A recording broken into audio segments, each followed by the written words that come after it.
इस प्रोग्राम को आप तक पहुंचाने के लिए हमारे साथ ताउन किया है ऐप के जरिए यूफोन के लिए सब कुछ तुम ही तो हो। हमारी दुआ तुम खैरियत से रहो। Emoji and cool emoji. Now in freezers near you. Bell Jumbo DC Air Conditioner. Longer airflow के साथ लगाओ और भूल जाओ। खेल के बाद रिफ्रेश होने के लिए सिर्फ टैंक। टेस्ट ऐसा कि बस पीते जाओ। तो फिर ज्यादा पैसे क्यों दें? एक्सप्रेस पावर महंगे पाउडर वाली धुलाई 100 रुपए की बचत के साथ। स्ट्रॉबेरी, वनीला और क्रंच का ट्रियो इश्तराक में शामिल हैं।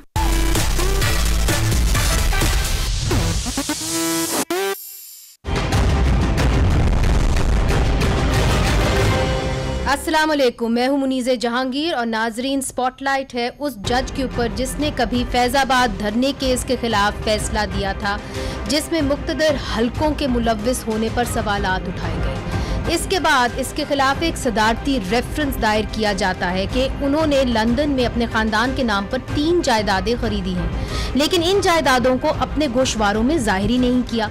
जस्टिस काजी फाइज ईसा इस रेफरेंस के खिलाफ एक पिटिशन दायर करते हैं और दावा करते हैं कि उनका इन जायदादों से कोई लेना देना नहीं, इनकी बीवी इनकी ज़ेरे कफालत नहीं यानी डिपेंडेंट नहीं, इसलिए ये जायदादें इनकी मलकियत नहीं है, इसलिए उन्होंने इन जायदादों को अपने गोशवारों में जाहिर ही नहीं किया। 370 दिन चलता है। जस्टिस काजी फाइज ईसा की एहलिया हाल ही में अदालत में मनी लॉन्ड्रिंग मनी ट्रेल जो है उसको देने के लिए आती हैं और ये भी बताती हैं कि वो इस पर टैक्स भी अदा करती रही हैं। जस्टिस ईसा की एहलिया शिकायत करती हैं कि वो टैक्स भी अदा करती रही, लेकिन फिर भी इनको FBR ने नोटिस जारी कर दिया। इस केस ने मुल्क में बहस छेड़ दी है। एक तरफ हुकूमत के साबिक वजीर कानून फरूख नसीम जस्टिस काजी फाइज ईसा के खिलाफ दलीलें पेश करते हैं, तो दूसरी तरफ वकला तंजीमों में इस मामले को अदलिया की आज़ादी के साथ मुंसलिक कर दिया है। तफसीली फैसला आना अभी बाकी है, लेकिन पाकिस्तान बार काउंसिल ने इस फैसले पर नजरसानी की दरख्वास्त दायर करने का फैसला कर लिया है। अब मनी ट्रेल FBR में जाएगी और जांच पड़ताल होगी और तकरीबन 2.5 महीने के बाद FBR अपनी रिपोर्ट सुप्रीम कोर्ट में जमा कराएगी। इस रिपोर्ट की रोशनी में सुप्रीम जुडिशल काउंसिल मजीद कार्रवाई करने या ना करने का फैसला करेगी, यानी कि जस्टिस काजी फाइज ईसा के ऊपर ये तलवार लटकती रहेगी। वकला बरादरी काजी फाइज ईसा पर हमला, अदलिया की आज़ादी पर हमला कह रही है। आने वाले दिनों में ये ऊंट किस करवट बैठेगा, इसी हवाले से हमने दावत दी है जनाब आबिद साकी साहब को। पाकिस्तान बार काउंसिल के वाइस चेयरपर्सन है, बहुत बहुत शुक्रिया, हमें लाहौर से ज्वाइन कर रहे हैं। उनके साथ ही लाहौर से हमें ज्वाइन कर रहे हैं अली जफर साहब। आपका ताल्लुक पाकिस्तान तहरीक इंसाफ से है और आप साबिक सदर सुप्रीम कोर्ट बार एसोसिएशन भी रह चुके हैं। चौधरी मंजूर हमें ज्वाइन कर रहे हैं, किसी भी तारुफ के मोहताज नहीं है, पाकिस्तान पीपल्स पार्टी की नुमाइंदगी कर रहे हैं, उनके एक रहनुमा है, पंजाब से हमें ज्वाइन करेंगे। हिना जिलानी साहिबा भी किसी तारुफ की मोहताज नहीं है, माहिर कानून है, समाजी कारकुन है और UN स्पेशल रिप्रेजेंटेटिव भी रह चुकी हैं। सबसे पहले साकी साहब आपकी जानिब आऊंगी, पाकिस्तान बार काउंसिल की रहनुमाई आप कर रहे हैं। जब ये फैसला आया तो आपकी तरफ से ये स्टेटमेंट आई कि हम यौम तशक्कुर भी बनाएंगे, मगर फिर आपने इस फैसले के ऊपर नज़रसानी की और आपने कहा कि आप इस फैसले के खिलाफ अपील में जाएंगे। आपके हवाले से इस फैसले में क्या ऐसा है जिसके खिलाफ आप अपील दायर करने के ऊपर आप समझते हैं कि ये ज़रूरी होगा? नज़रसानी दायर करेंगे जी, रिव्यू जिसको कहते हैं मोहतरमा। Thank you very much. असल में ये हुआ कि वो चूँकि आपको अंदाज़ा है कि हमारे मुल्क में अदलिया की तारीख को इतनी रोशन और ताबनाक नहीं है, और जब गैर मुतवक्के तौर पर इतना बड़ा फैसला आया कि काजी फाइज ईसा साहब के ख़िलाफ़ जो रेफरेंस है वो क्वाश कर दिया गया है, तो एक स्पॉन्टेनियस रिएक्शन जो था वो हैप्पीनेस का, प्लायर का, खुशी का और सेलिब्रेशन का था। तो उस कॉन्टेक्स्ट में हमने कहा जी कि एक हद तक तो हमारे जो जदोजहद है वो रंग लाई कि काजी फाइज ईसा के ख़िलाफ़ जो इन्होंने रेफरेंस फेडरल गवर्नमेंट ने फ़ाइल किया था वो क्वाश हो गया। लेकिन उसके बाद पैराग्राफ 9 जो है शॉर्ट ऑर्डर का, अगर आप उसको मुलाजा करें जी, तो उस पर जब देखा गया, दोस्तों के साथ मुशावरत की गई और honourable members of the councils को मैंने कांटेक्ट किया कि इस पे आपकी क्या राय है, तो फिर मेजॉरिटी व्यू ये डेवलप हुआ कि ये जो paragraph 9 of the short order है ये इस सूरत हाल में बड़ा कंट्राडिक्टरी है और कंफ्यूजिंग है। और पर्टिकुलरली इस बात पर ज़्यादा कंसर्न क्लियर यानी जनरेट हुआ कंसर्न कि ये इससे तो मतलब लगता है कि एक रेफरेंस क्वाश कर दिया गया है और वही रेफरेंस कायम भी रखा गया है और फिर वो FBR से होके उसकी report through registrar supreme court chief justice साहब के पास जाएगी, फिर चीफ जस्टिस साहब उसको काउंसिल में उसको प्लेस करेंगे and then council will decide. अब council will decide about home, about the children and about the wife of the Qazi Faez Isa. वो लोग जो फरीक मुकदमा नहीं थे, फरीक मुकदमा नहीं थे तो उनके खिलाफ कैसे उनकी प्रोसीडिंग्स जो है उनको इनिशिएट करने का हुक्म दिया, और अगर उनके खिलाफ हुक्म दिया तो क्या फिर वो सुप्रीम जुडिशल काउंसिल में आएंगी वो प्रोसीडिंग सारी FBR की, और फिर उसमें सुप्रीम जुडिशल काउंसिल कोई भी एक्शन डायरेक्शन या ऑर्डर जो है वो पास कर सकती है, तो वो किसके खिलाफ फिर पास करेगी? ये बहुत बहुत अहम सवाल है। वो लोग जो रेफरेंस जो लोग फ्री के मुकदमा नहीं है, जो रेफरेंस में पार्टी नहीं है और जिनके किए धरे की बुनियाद पर आपने सुप्रीम कोर्ट के जज को आप डिस्क्वालीफाई या उसको मिसकंडक्ट का गिल्टी करार नहीं दे सकते, तो ये जो ऑफशूट डेवलप हुई है, इस ऑफशूट से बहुत सारे कंसर्न्स जो है वो क्रिएट हुए और उसके बाद हमने दोस्तों ने ये फैसला किया कि certainly we should go to the supreme court for review of the order, particularly paragraph 9 of the short order.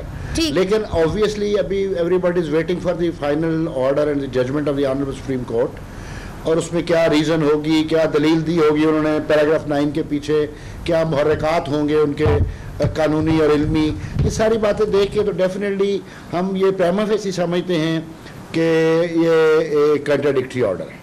ठीक है अली जफर साहब, जिस तरह के आबिद साकी साहब बता रहे थे कि जी ये जब जजमेंट और ये जो तहकीकात जांच पड़ताल होके FBR से वापस आएगी तो क्या सुप्रीम जुडिशल काउंसिल जो है वो किसको अकाउंटेबल ठहराएगी? क्या काजी फायज ईसा, जस्टिस काजी फायज ईसा को ठहराएगी या उनकी एहलिया और उनके बच्चों को?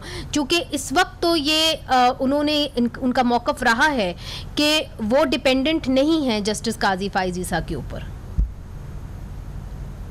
जी देखिए, इस वक्त जो सूरत हाल है आज के दिन, पहली बात तो ये है कि चूंकि ये शॉर्ट ऑर्डर एक फैसला था, इसके पीछे फैसले के पीछे क्या वजूहात थी, क्या रीजनिंग थी, वो नहीं दी गई, तो ये सारा एक भाम है, कंफ्यूजन सी ये क्रिएट हो गई है, जिसकी वजह से आप देख रहे हैं कि हर तरफ मुख्तलिफ किस्म की राय है।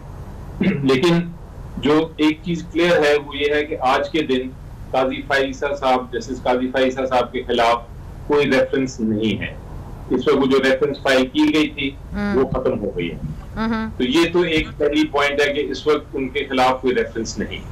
अब दूसरा इशू ये है कि सुप्रीम कोर्ट ने ये कहा कि चूंकि एक इशू है कि उनकी जो वाइफ हैं, क्या वो प्रॉपर्टीज जो उन्होंने खरीदी उसके फंड्स उनके पास अवेलेबल थे कि नहीं, तो ये सवाल चूंकि सुप्रीम कोर्ट नहीं उसका फैसला कर सकता था, वो एविडेंस नहीं ले सकता सुप्रीम कोर्ट आर्टिकल 184(3) के तहत, तो किसी ना किसी इदारे को भेजना था मामले को कि वो ये तहकीकात करें या कम से कम एविडेंस रिकॉर्ड करें कि क्या सोर्स ऑफ फंड उनके पास मौजूद है कि नहीं है। अब जब FBR के पास मामला जाएगा तो FBR दो फैसले कर सकती है। एक तो वो सारी एविडेंस देने के बाद ये कह सकती है कि जी सोर्स ऑफ फंड सारा अवेलेबल है और वो रिपोर्ट सुप्रीम कोर्ट को भेज सकती है। दूसरी ऑप्शन उनके पास ये है कि वो कहें कि नहीं, ये सोर्स ऑफ फंड्स नहीं अवेलेबल, हमें नहीं समझ आ रही, अवेलेबल नहीं है। अब इसके बाद वो ये रिपोर्ट करके वापस भेज सकती है सुप्रीम जुडिशल काउंसिल को। जब ये रिपोर्ट आ जाएगी, चाहे वो पॉजिटिव हो या नेगेटिव हो, तो फिर सुप्रीम जुडिशल काउंसिल जो है वो फिर ये फैसला करेगी कि उसका सपोजिंग ये सोर्स ऑफ फंड अवेलेबल है, फिर तो मामला खत्म हो जाएगा। लेकिन अगर सोर्स ऑफ फंड अवेलेबल नहीं है तो सुप्रीम जुडिशल काउंसिल को एक और फैसला करना पड़ेगा, और वो ये फैसला है कि क्या जस्टिस काजी फायज ईसा के साथ इसका कोई ताल्लुक बनता है, क्या उन्होंने भी। मैं आपकी बात समझ गई हूँ। ठीक है, चूंकि उस वक्त वाज़े नहीं होगा कि ये सोर्स ऑफ फंड कहाँ है, मगर चूंकि आप कानून को अच्छी तरीके से समझते हैं तो ये भी कुछ लोगों की राय है कि जो इनकम टैक्स ऑर्डिनेंस है सेक्शन 174, उसके तहत आपके पास सिर्फ टैक्स रिकॉर्ड 6 साल का होना चाहिए लीगली। ये ज़रूरी नहीं कि उससे पहले का टैक्स रिकॉर्ड आपके पास होना चाहिए। तो अगर 6 साल की कदगन लगा दी गई है तो ये तो प्रॉपर्टीज़ 2011 में ली गई थी, 2015 में ली गई थी। जी देखिए, बिल्कुल एक ये पॉइंट है, ये वाला पॉइंट जो है कि 5 साल से पीछे आप नहीं जा सकते, 6 साल से ये इनकम टैक्स, और 6 साल से पीछे आप ये इनकम टैक्स ऑर्डिनेंस का हिस्सा है। और अगर वो 6 साल से पीछे अपनी सोर्स नहीं बता सकेंगी तो फिर वो ये एक लीगल इशू ले सकते हैं सुप्रीम जुडिशियल काउंसिल के सामने और FBI के सामने भी कि आप हमें जिम्मेदार नहीं ठहरा सकते 6 साल से पीछे। ये भी इशू एक ओपन इशू है, अभी ये खत्म नहीं किया क्योंकि उसके ऊपर सुप्रीम कोर्ट ने किसी किस्म का फैसला नहीं किया। तो ये भी सुप्रीम जुडिशियल काउंसिल ने ही आगे जाके। ठीक है, तो हिना जिलानी साहिबा, आप इस मामले को कानूनी तौर पे कैसे देख रही हैं? इसलिए चूंकि अली जफर साहब कहते हैं कि बहुत सारी चीज़ें ओपन एंडेड हैं। अब सुप्रीम जुडिशियल काउंसिल ने इस बात का फैसला करना है कि क्या जो अगर एसेट्स अगर वो अपनी ट्रेल नहीं दे सकते, और आप देख लें कि 2011 से उन्होंने अपनी ट्रेल देनी है। बहुत से लोग ये कहते हैं कि लोग इतनी पुरानी ट्रेल्स कहीं नहीं रखते और 6 साल की कदगन भी लगा दी है इनकम टैक्स ऑर्डिनेंस के ज़रिए। आप क्या समझती हैं कि जब ये आएंगे सुप्रीम जुडिशियल काउंसिल की तरफ, तो अगर ये एक्सप्लेन ना कर सकें तो क्या प्रिजम्पशन होगा कि जी ये पैसे फिर जस्टिस काजी फाइज ईसा के ही थे?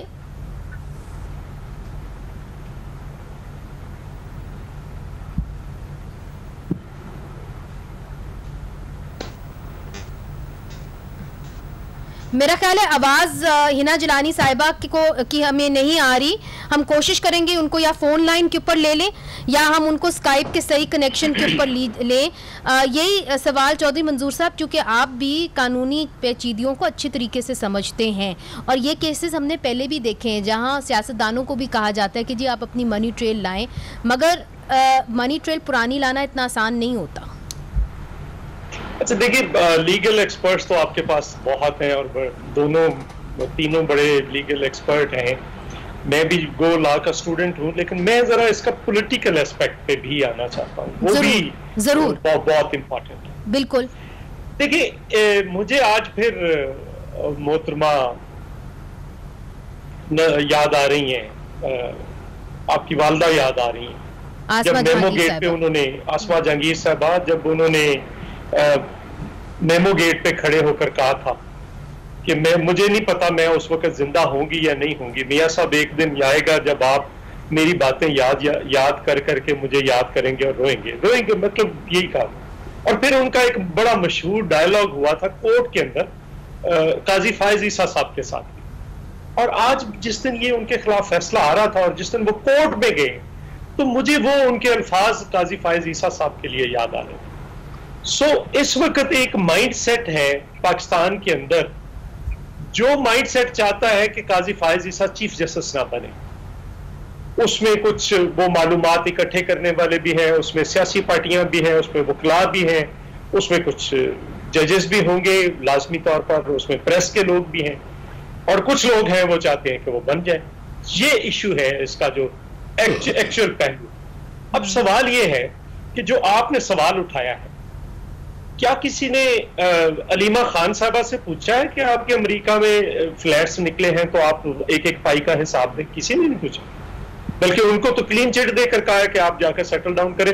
और आज तक ये भी नहीं पता कि वो सेटल डाउन हुआ या नहीं हुआ। होगा क्या? जो इनकम टैक्स कराची से केस ट्रांसफर करके इस्लामाबाद भेज रहा है, वो इतना पहले ही बदयांती पे मबनी उनका एक्ट है।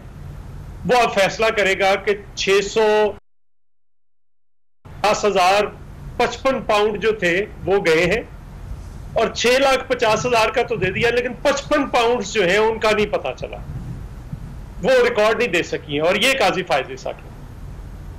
तो उसका नतीजा क्या निकलेगा?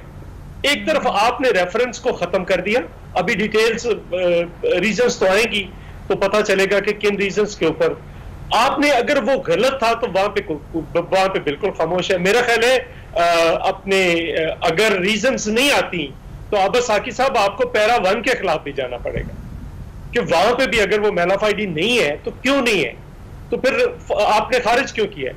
वहां पे रेफरेंस को फारिग करके वही इख्तियार वापस सुप्रीम कोर्ट के ऑनरेबल बेंच ने वापस दे दिया है सुप्रीम जुडिशियल काउंसिल को 209 के तहत। तो बात तो उधर ही है। सवाल यह है कि काजी फायज ईसा साहब का जो एक्चुअल वो चाह रहे थे, आप इसके कई रास्ते निकाल सकते थे। आप इस्लामाबाद के किसी हाई कोर्ट के जज से कहते कि ये इसका जुडिशियल कमीशन बनाते हैं, वो टैक्स वालों को भी बुला ले, उनको बुला ले, सुन लेते और वो रिपोर्ट जमा करवा देते। लेकिन जिसके लिए इतना अनप्रेसिडेंटेड हमने चीज देखी कि काजी फायज ईसा साहब अंदर कोर्ट में चले गए और नॉर्म्स नहीं होती कि फरोग नसीम साहब कर रहे हो तो उसके अंदर जाकर वो अपनी बात करना शुरू कर दे। वो खुद जज है, उन्हें पता है, वो खुद लोगों को समझाते रहे, लेकिन उन्हें ये करना पड़ा। लेकिन बात तो फिर उधर की उधर ही है, वहां पे ही सारी चीज कड़ी। अब सवाल ये है कि ये कब तक इस मुल्क के अंदर ये सारा कुछ चलता रहे, ये कब तक आप इस माइंडसेट को चलाएंगे? चौधरी साहब, हिना जिलानी साहिबा ने भी हमें ज्वाइन कर लिया है। मैं सिर्फ एक बात कह लूं, उनका गुनाह सिर्फ 2 फैसले देना है, कोयटा कमीशन का पे उनकी रिपोर्ट है और दूसरा फैजाबाद धरना देना है। अगर ये जुर्म है तो फिर मैं क्या कह सकता हूं? हिना साहिबा, देखिए वकला बरादरी तो इस मामले को इसी लेंस से देख रही है जिस तरह के चौधरी मंजूर साहब बयान कर रहे हैं, और वो ये भी कहते हैं कि एक तरफ से सुप्रीम जुडिशल काउंसिल ने कह दिया कि जी ये मैलिफाइड, एक्सेप्ट किया कि ये मैलिफाइड है, मगर वापस उन्हीं के हाथों में डाल दिया, FBI के हाथों में डाल दिया, हुकूमत के हाथों में डाल दिया, जिसके ऊपर काजी फायज ईसा ने कहा कि हमें इनके ऊपर भरोसा नहीं है। तो अब जो तहकीकात होगी वो कितनी फेयर होगी, उसके ऊपर भी सवाल खड़े हो गए। देखिए ना, बात ये है कि पहले ही बात ये हो गई, हमें ये कह दिया किसी ने, हमारे अभी पैनलिस्ट ने, कि ये कॉन्ट्रडिक्टरी फैसला लगता है। जब तक कि इसका फुल फैसला नहीं आएगा तब तक भाम ही रहेगा इसके ऊपर। तो ये बड़ा एक अजीब और गरीब सूरत हाल पैदा हो गई है कि एक तरफ तो ये हतमी हम लोगों का नजरिया है कि ये अब कोई रेफरेंस एग्जिस्ट नहीं करता, उसके साथ साथ SPR की तरफ ये डायरेक्शन दे दी गई SPR को उन लोगों के खिलाफ या उन लोगों की तहकीक करने के लिए जो उस पिटीशन का हिस्सा ही नहीं थे, जिसकी बात हो रही थी सुप्रीम कोर्ट में।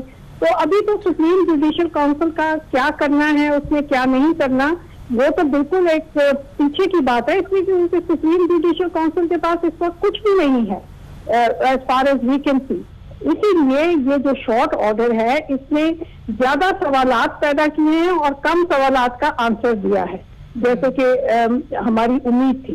दूसरा, मैलिफ आईडी जो है ये एक बहुत अहम बात है इसमें। देखिए, जहां मैलिफ है और जहां मैलिफ आईडी है, जो कि on the face of the record नजर आ रही है, हर बात से नजर आ रही है, illegal collection of evidence to legal means, proxy बंदा इस्तेमाल करना, तो ये सब चीजें जो हैं, अगर ये शॉर्ट ऑर्डर में उनका जिक्र नहीं भी है तो हम उम्मीद करते हैं कि इस जजमेंट को ज्यादा क्रेडिबल बनाने के लिए और इस काबिल बनाने के लिए कि सुप्रीम कोर्ट के जो सुप्रीम जुडिशियल काउंसिल के हवाले से और उसकी कारकर्दगी के हवाले से एक क्लियर जजमेंट सुप्रीम कोर्ट दे, तो मैलिफ आईडी का जरूरी है इसमें बात करना। और आपने देखा कि मुनीर मलिक साहब ने और दीगर वकला जो लीगल कम्युनिटी को रिप्रेजेंट कर रहे थे, उन्होंने मैलिफ आईडी पर बड़ी एक्सटेंसिव आर्ग्यूमेंट्स की हैं और बेंच की तरफ से भी बेशुमार की हैं। तो आई रियली फील के जो मेन जजमेंट है उसमें मैलिफ आईडी का हम इंतजार कर रहे हैं देखने के लिए कि उससे फिर हमें पता चलेगा कि क्या जवाब बनता है FDR को ये इंस्ट्रक्शन डायरेक्शंस देने का, क्योंकि FDR की शॉर्ट ऑर्डर में तो ये बड़ा एक अजीब सी चीज लग रही है FDR की डायरेक्शन। ठीक है, और ये एक प्ली ली गई थी, जस्टिस काजी फायज ईसा की एहलिया ने भी कहा था कि हम जो हुकूमत के इदारे हैं इनको ट्रस्ट नहीं करते, तो हम चाहते हैं कि हमारा जो फैसला है वो अदालत ही करे। मगर नाजरीन, ये एक दिलचस्प बात है कि ये रेफरेंस जो है ये सबसे पहले जो है ये सदर ने फाइल नहीं किया था, ये कंप्लेंट आई थी वही डोगर के हवाले से। वही डोगर एक सहाफ़ी हैं, वो उनके पास किस किस्म का मवाद था, ये भी बड़ी दिलचस्प कहानी है, इस पे बात करेंगे वक्फे के बाद।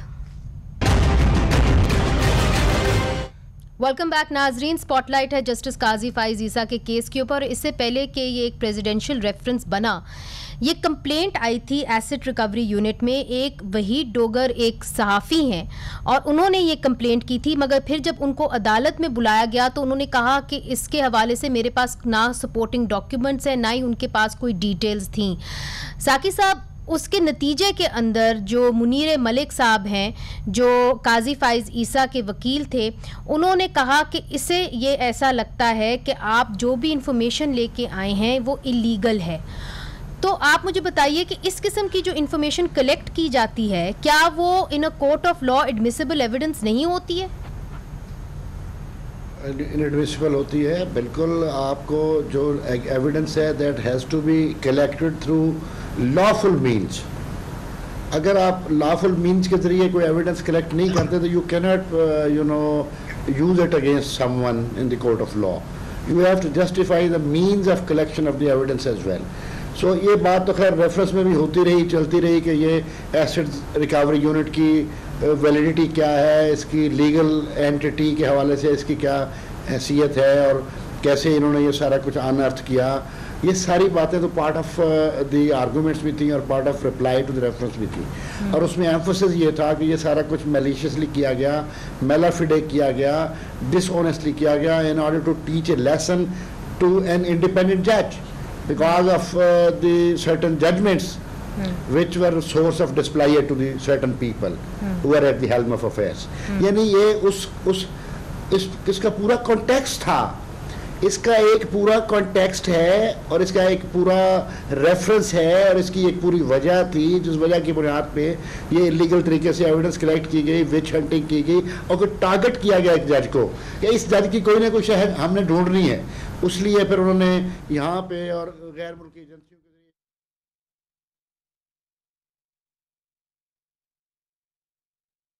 खुशी से उन्होंने वो बड़े एतमाद के साथ वो रेफरेंस भी फाइल कर दिया जी। और रेफरेंस फाइल करने के बाद वो सारी फिर गुफ्तगू जारी रही जी। अब सवाल ये है कि मेरा सवाल ये है कि ये दो चीज़ें इसमें थोड़ी सी वजाहत मैं करना चाह रहा हूँ कि काजी फाइज ईसा साहब के खिलाफ जो रेफरेंस फेडरल गवर्नमेंट ने फाइल किया था वो तो क्वाश हो गया जी। अब सुप्रीम कोर्ट में आर्टिकल 209 के तहत जो उनकी अपनी सो मोटो जुरिसडिक्शन है उसके तहत उन्होंने ये फ्रेश चैनल ऑफ इन्वेस्टिगेशन खोला है। और अगर कल को सुप्रीम जुडिशल काउंसिल दोबारा इस बात पे कन्विंस हो जाए कि कोई प्रॉपर्टी की एनलिस्टमेंट में और उसके टैक्स इवेजन में या किसी और तरीके से कोई ऐसा इशू है जिसकी बुनियाद पे सुप्रीम जुडिशल काउंसिल दोबारा काजी फाइज ईसा साहब को इसी शॉर्ट ऑर्डर के पैराग्राफ 9 की टर्म में उनको मिसकंडक्ट या गिल्टी करार देकर उनको डिस्क्वालीफाई कर सकती है। अच्छा, ये जो बात आपने की है ये बड़ी अहम है साकी साहब, ये बहुत अहम बात है। अली जफर साहब, जो साकी साहब कह रहे हैं वो ये कह रहे हैं कि देखें जी, एक रेफरेंस तो क्वॉश हो गया जो प्रेसिडेंशियल रेफरेंस था, मगर जो सुओ मोटो वाला रेफरेंस है उसके तहत सुप्रीम जुडिशल काउंसिल आज भी और चाहे तो कल भी एक्शन ले सकती है जस्टिस काजी फाइज ईसा के खिलाफ। आप क्या समझते हैं, आप कैसे रीड करते हैं? बिल्कुल बिल्कुल दुरुस्त फरमा रहे हैं। मैंने भी यही कहा कि अभी फिलहाल तो कोई रेफरेंस है नहीं। अब आइन में लिखा हुआ है कि किसी वक्त भी जो सुप्रीम जुडिशल काउंसिल है वो अपनी सो मोटो इख्तियारात इस्तेमाल करते हुए वो दोबारा से रेफरेंस फाइल कर सकते हैं अगर उनको कोई शहादत ऐसी मिले जिसके तहत मिसकॉन्डक्ट जाहिर हो किसी जज का। तो इसी तरह ये पोजीशन एग्जैक्टली वही है कि सुप्रीम कोर्ट ने तो रेफरेंस को क्वॉश कर दिया और क्वॉश करने के बाद ये कह दिया कि एफबीआर आप तहकीकात करें और रिपोर्ट भेज दें, इंफॉर्मेशन भेज दें सुप्रीम जुडिशल काउंसिल को, और सुप्रीम जुडिशल काउंसिल फिर फैसला करेगी अपनी सुओ मोटो पावर में कि क्या कोई रेफरेंस मजीद नई डालनी है कि नहीं। तो जो एफबीआर है उसके दो रोल हैं, एक तो उसने फैसला करना है जो जस्टिस ईसा साहब की वाइफ है उनकी टैक्स के मामले में करना है, उसका कोई ताल्लुक जस्टिस फाइज ईसा साहब के साथ नहीं है जी। और दूसरी उन्होंने जो इंफॉर्मेशन देनी है वो है सोर्स ऑफ फंडिंग की। नहीं, मैं समझ गई, फंडिंग के बाद मगर कतक कलामी माफ अली जफर साहब, जो हिना साहिबा कह रही हैं और चौधरी मंजूर साहब कह रहे हैं कि इसके अंदर मैलिफाइड इंटेंशन सामने आ रही है और आपकी जो वुकला बरादरी है वो इसको इस लेंस से देख रही है कि इन्होंने एक जजमेंट दी जो शायद लोगों को पसंद नहीं आई, फैजाबाद जजमेंट के हवाले से, और इसी वजह से उनको ये सब कुछ भुगतना पड़ रहा है। अगर बुरा ना मनाएं, मगर एक परसेप्शन ये बन गया है, और इसके अंदर अगर फ़ारूक नसीम साहब आ जाते हैं और उनके खिलाफ पेश होते हैं रेफरेंस के अंदर, फिर हुकूमत ने भी एक साइड ले ली। आप समझते थे कि ये मुनासिब था? जी देखिए, जहां तक ये पॉइंट है कि क्या ये रेफरेंस में बदनीयती शामिल थी इसलिए ये गैर कानूनी है, या कोई कानूनी गलती की वजह से ये गैर कानूनी है, ये जो इशू है ये तो हमें तब पता चलेगा जब रीजनिंग आएगी डिटेल्ड ऑर्डर में।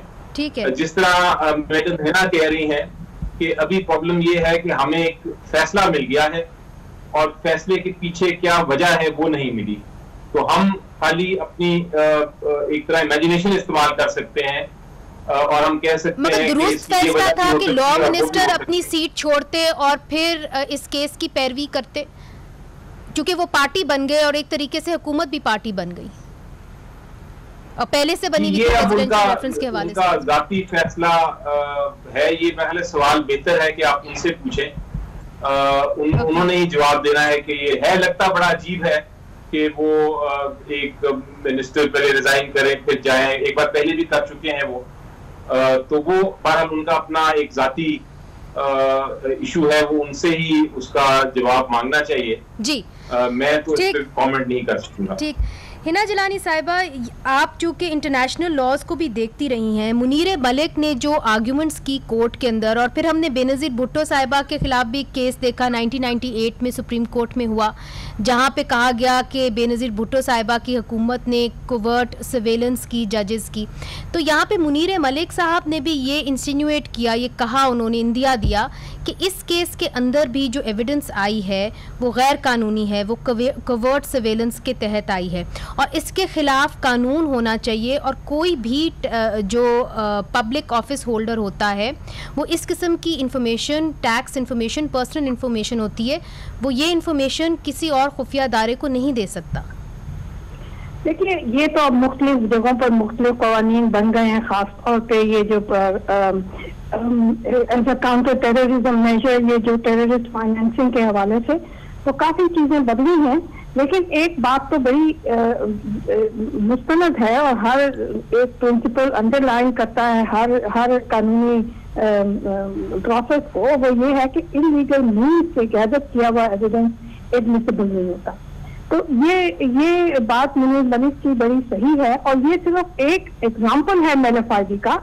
मेलाफाइडी जो इस पर्टिकुलर केस में अलेज की जा रही है और जिस पे बहुत सी एक आर्गुमेंट हुई है अदालत के सामने, और जो एक पोजीशन हुई है बहुत से बार एसोसिएशन से भी और पिटिशनर की तरफ से मुनीर मलिक ने भी, तो ये सिर्फ एक बात पे मबनी नहीं है कि इलीगल मीन्स से एविडेंस दिया है।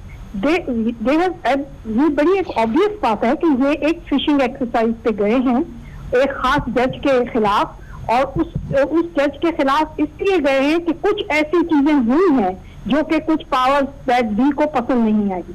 मसलन ये 2 जजमेंट का हवाला मुनीर मलिक साहब ने दिया, बिल्कुल दुरुस्त है। फिर आपने देखा कि कुछ बड़े unpleasant scene publicly supreme court में हुए हैं काजी साहब के दरमियान और एक प्रीवियस चीफ जस्टिस के दरमियान। तो ये चीजें शुरू हो चुकी थी और हमें नजर भी आ रहा था, ये बातें छुपी नहीं रहती हैं। और मुझे ये यकीन है कि जजेस को ने भी ये बात देखी, अगर हम देख रहे हैं और महसूस कर रहे हैं और वकला बरादरी इसके ऊपर बात कर रही है और जनरली लोग इस चीज को डिस्कस कर रहे हैं before this reference came into being, तो इसमें कोई बात तो है। तो मैं ये सिर्फ ये नहीं कह रही हूँ कि हमें सिर्फ वेट करना चाहिए, शॉर्ट ऑर्डर पे स्पेकुलेट नहीं करना चाहिए। मैं बड़ी रिस्पेक्ट के साथ ये कहना चाहती हूँ कि ये शॉर्ट ऑर्डर जो है इसमें 7 जजेस की एक ओपिनियन से 3 जजेस ने इख्तलाफ किया है, और वो ये पैरा 9 जो है इसके ऊपर, और वो इख्तलाफ जो उन्होंने किया है वो बहुत से लोगों ने उसको समझा है कि ये दुरुस्त है, ये रीजनेबल है और इसकी कोई लॉजिक है। और ये सवालात जो इस शॉर्ट ऑर्डर ने खड़े किए हैं मैं समझती हूँ कि अगर मेन जजमेंट से इन सवालात के जवाब ना आए तो बड़ा अफसोस होगा और बड़ा डिस्करेज होंगे। सबको इंतजार है जी, सबको इंतजार है मेन जजमेंट के आने का, मगर इसके इर्द गिर्द सियासत अभी भी शुरू हो गई है।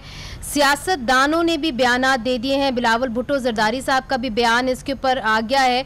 चौधरी मंजूर साहब हमारे साथ मौजूद हैं। चौधरी साहब, बात यह है कि बिलावल भुट्टो जरदारी साहब ने ये कहा कि जो लोग जजेस की सर्वेलेंस करते हैं उनके ऊपर भी JIT बननी चाहिए। अब शॉर्ट ऑर्डर आया है, जो तफसीली ऑर्डर है वो आना बाकी है। सियासी पार्टीज़ भी इसके ऊपर जो हैं अपना बयानात दे रही हैं, तो आप क्या समझते हैं कि एक नया पंडोराज बॉक्स खुलने जा रहा है?